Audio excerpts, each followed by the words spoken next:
And we are on chapter 36 of Pride and Prejudice. If Elizabeth, when Mr. Darcy gave her the letter, did not expect it to contain a renewal of his offers, she had formed no expectations at all of its contents. But such as they were, it may well be supposed how eagerly she went through them, and what a contrariety of emotion they excited. Her feelings as she read were scarcely to be defined. With amazement, she did not first understand that he believed any apology to be in his power, and steadfastly she was persuaded that he could have no explanation to give which just a sense of shame would not conceal. With a strong prejudice against everything he might say, she began his account of what had happened at Netherfield. She read, with an eagerness which hardly left her power of comprehension, and from impatience of knowing what the next sentence might bring, was incapable of attending to the next sense of the one before her eyes. His disbelief of her sister's insensibility she instantly resolved to be false, and his account of the real, the worst objections to the match, made her too angry to have any wish of doing him justice. He expressed no regret for what he had done, which satisfied her. His style was not pertinent, but haughty. It was all pride and insolence. But when this subject was succeeded by his account of Mr. Wickham, when she read, with somewhat clearer attention, a relation of events which, if true, must overthrow every cherished opinion of his worth, and which bore so alarmingly an affinity to his own history of himself, her feelings were yet more acutely painful and more difficult of definition. Astonishment, apprehension, and even horror oppressed her. She wished to discredit it entirely, repeatedly exclaiming, "This must be false. This cannot be. This must be the grossest falsehood." And when she had gone through the whole letter, though scarcely knowing anything of the last page or two, put it hastily away, protesting that she would not regard it, that she would never look in it again. In this perturbed state of her mind, with thoughts that could rest on nothing, she walked on, but it would not do. In half a minute the letter was unfolded again, and collecting herself as well as she could, she again began the mortifying perusal of all that related to Wickham, and commanded herself so far as to examine the meaning of every sentence. The account as of his concern with Pemberley family was exactly what he had related himself, and the kindness of the late Mr. Darcy, though she had not known before its extent, agreed equally well with his own words. So far, each recital confirmed the other, but when she came to the will, the difference was great. What Wickham had said of the living was fresh in her memory, and when she recalled his very words, it was impossible not to feel there was gross duplicity on one side or the other, and for a few moments she flattered herself that her wishes did not err. But when she read, and reread with the closest attention, the particulars immediately following of Mr. Wickham's resigning all pretensions to the living, and of his receiving in lieu so considerable a sum as £3,000, again she was forced to hesitate. She put down the letter, weighed every circumstance with what she meant to be impartiality, deliberated on the probability of each statement, but with little success. On both sides it was only assertion.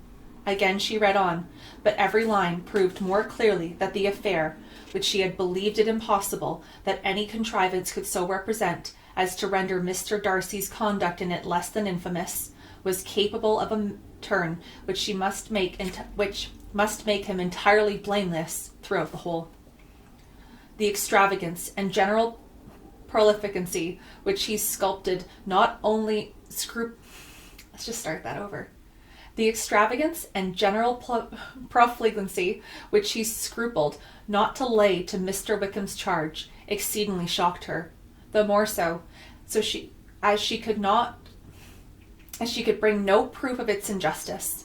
She had never heard of him before his entrance into the shire milita, in which she had engaged at the persuasion of the young man, who, on meeting him accidentally in town, had there renewed a slight acquaintance. Of his former way of life, nothing had been known in Hertfordshire but what he had told himself. As to his real character, had information been in her power, she had never felt a wish of inquiring. His countenance, voice, and manner had established him at once in the possession of every virtue. She tried to recollect some instance of goodness, some distinguished trait of integrity or benevolence that might rescue him from the attacks of Mr. Darcy, or at least by the predominance of virtue, atone for those casual errors under which she would endeavour to class what Mr. Darcy had described as the idleness and vice of many years' continence. But no such recollection befriended her. She could see him instantly before her, and every charm of air and address, but she could not remember no more substantial good than the general appropriation of the neighbourhood, and the regard with which his social powers had gained him into the mess. After pausing on this point a considerable while, she once more continued to read. But alas! The story which followed of his designs on Miss Darcy received some confirmation from what had passed between Colonel Fitzwilliam and herself only the morning before, and at last she was referred for the truth of every particular to Colonel Fitzwilliam himself, from whom she had previously received the information of his near concern in all his cousin's affairs, and whose character she had no reason to question. At one time she had almost resolved on applying to him, but the idea was checked by the awkwardness of the application, and at length wholly banished by the conviction that Mr. Darcy would never have hazarded such a proposal had he not been well assured of his cousin's corroboration. She perfectly remembered everything that had passed in conversation between Wickham and herself, in their first evening at Mr. Phillips's. Many of his expressions were still fresh in her memory. She was now stuck with the impropriety of such communications to a stranger, and wondered it had escaped her before. She saw the indelicacy of putting himself forward as he had done, and the inconsistency of his professions with his conduct. She remembered that he had boasted of having no fear of seeing Mr. Darcy, that Mr. Darcy might leave the country, but that he should stand his ground. Yet he had avoided the Netherfield ball the very next week. She remembered also that till the Netherfield family had quitted the country, he had told his story to no one but herself, but that after their removal it had been everywhere discussed, that he had no reserves, no scruples in sinking Mr. Darcy's character, though he had assured to her that respect for the father would always prevent his exposing the son. How differently did everything now appear in which he was concerned. His attentions to Miss King were now the consequence of views solely and hatefully mercenary. The mediocrity of her fortune proved no longer the moderation of his wishes, but his eagerness to grasp at anything. His behaviour to herself could now have had no tolerable motive. He had either been deceived with regard to her fortune, or had been gratifying his vanity by encouraging the preference which she believed she had most incautiously shown. Every lingering struggle in his favour grew fainter and fainter, and in further justification of Mr. Darcy, she could but not allow that Mr. Bingley, when questioned by Jane, had so long ago asserted his blamelessness in the affair, that proud and repulsive were his manners, she had never, in the whole course of their acquaintance, an acquaintance which had latterly brought them much together and given her a sort of intimacy with his ways, seen anything that betrayed him to be unprincipled or unjust, anything that spoke of him irreligious or immoral habits, that among his own connections he was esteemed and valued, that even Wickham had allowed him to merit as a brother, and that she had often heard him speak so affectionately of his sister as to prove him capable of some amiable feeling. That his actions been what Wickham represented them, so gross a violation of everything right could hardly have been concealed from the world, and that friendship between a person capable of it and such an amiable man as Mr. Bingley was incomprehensible.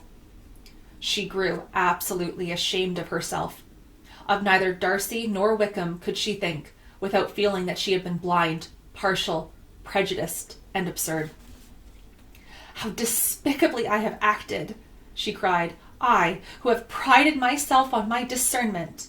I, who have valued myself on my abilities, who have often disdained the generous candour of my sister, and gratified my vanity in useless or blamable distrust.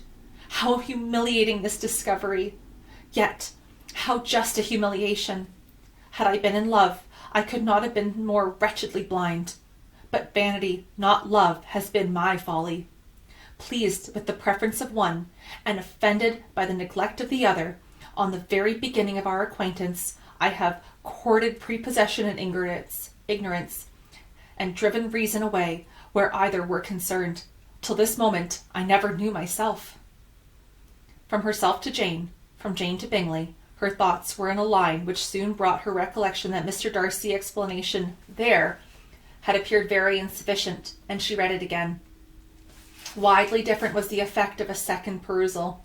How could she deny that credit to his assertions in one instance when she had been obliged to give in the other? He declared himself to have been totally unsuspicious of her sister's attachment, and she could not help remembering what Charlotte's opinion had always been. Neither could she deny the justice of his description of Jane. She felt that Jane's feeling, though fervent, were little displayed, and there was a constant complacency in her air and manner, not often united with great sensibility. When she came to that part of the letter in which her family were mentioned in terms of such mortifying, yet merited reproach, her sense of shame was severe. The justice of the charge struck her too forcibly for denial, and the circumstance to which he particularly alluded as having passed at the Netherfield ball, and as conforming at his first disapprobation, could not have made a stronger impression on his mind than on hers. The compliment to herself and her sisters was not unfelt. It soothed, but it could not console her for the contempt which had been thus self-attracted by the rest of her family, and she considered that Jane's disappointment had in fact been the work of her nearest relations, reflected how materially the credit of both must be hurt by such impropriety of conduct. She felt depressed beyond anything she had ever known before. After wandering along the lane for 2 hours, giving way to every variety of thought, reconsidering events, determining probabilities, and reconciling herself, as well as she could, to a change so sudden and so important, fatigue and a recollection of her long absence made her at length return home, and she entered the house with the wish of appearing cheerful as usual, and the resolution of repressing such reflections as must make her unfit for conversations. She was immediately told that the 2 gentlemen from Rosings had each called during her absence, Mr. Darcy only for a few minutes to take leave, but that Colonel Fitzwilliam had been sitting with them at least an hour, hoping for her return, and almost resolving to walk after her till she could be found. Elizabeth could just affect concern in missing him. She really rejoiced at it. Colonel Fitzwilliam was no longer an object. She could think only of her letter.